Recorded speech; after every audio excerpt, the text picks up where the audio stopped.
రైట్గా breaking చూస్తున్నాం. Nuzvid triple ఐటీలో విద్యార్థుల కష్టాలు కొనసాగుతూనే ఉన్నాయి. వాంతులు, విరోచనాలు, కడుపు నొప్పి, జ్వరంతో పాటు కళ్ళు తిరిగి అపస్మారక స్థితిలోకి వెళ్లడం వంటి లక్షణాలతో విద్యార్థులు కుప్పకూలిపోతున్నారు. 194 మంది విద్యార్థులు అస్వస్థకు గురై ఆసుపత్రికి వచ్చారు. వారం నుంచి వందల మంది అనారోగ్యం పాలవుతున్న అధికారులు నిమ్మకు నీరెత్తినట్లు వ్యవహరిస్తున్నారు. మంత్రి పార్థసారథి ట్రిపుల్ ఐటీలో పర్యటించి మెస్ పరిస్థితులపై అసంతృప్తి వ్యక్తం చేసినా తీరు మారలేదు. మెస్లు పరిశీలించిన మంత్రి విద్యార్థులు అధికారులతో సమావేశమయ్యారు. మెస్ నిర్వాహకులపై ఆగ్రహం వ్యక్తం చేశారు. నిర్వాహకులు మాత్రం మంత్రి వస్తే మాకేంటి అన్నట్లే వ్యవహరించారు. మెస్ నిర్వహణలో ఎటువంటి మార్పు లేదు. ఈ నెల 23న విద్యార్థుల్లో అనారోగ్య సమస్యలు మొదలయ్యాయి. ఇప్పటి వరకు 1194 మంది అస్వస్థకు గురయ్యారు.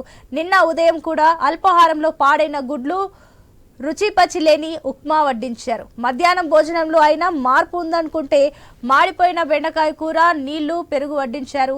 ఇక అన్నంలో పురుగులు కనిపించడం విద్యార్థులను మరింత ఆందోళనకు గురిచేస్తుంది.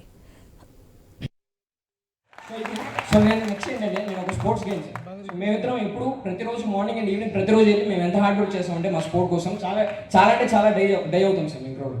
సో మాకేంటంటే ప్రాపర్గా ఇక్కడ ఈ కాలేజ్లో ఒక గ్రౌండ్ అనేది లేదు సార్. మాకు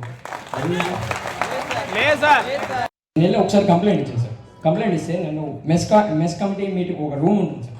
ఆ రూమ్ పిలిచిన నాతో చాలాసేపు మాట్లాడారు సార్. ఏమని చెప్పారంటే జస్ట్ 2 పాయింట్స్ చెప్పారు సార్. మీరు 80 పే చేస్తున్నారు, మీకు ఇదే పెట్టడం ఎక్కువ.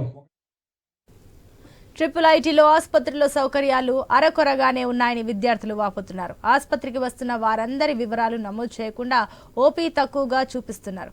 ఆరోగ్యం విషమించిన వారిని అక్కడ ఇన్పేషెంట్లుగా ఉంచకుండా మందులు ఇచ్చి పంపించేస్తున్నారు.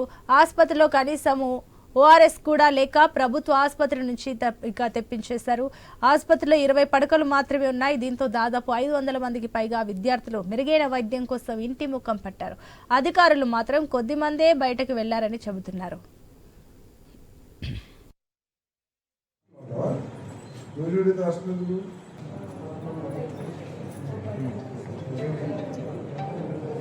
మనకేం కష్టం మెట్లు పెట్టుకుని చక్కగా చుక్కలు వాళ్ళ కొనుక్కుంటే ఎందుకు చేస్తున్నారు, ఎందుకుండా మీరు పెట్టాలి ఉన్నామని చెప్పేసి వాళ్ళకి వెళ్ళిన తర్వాత ఏమన్నా ఇదైతే వాళ్ళు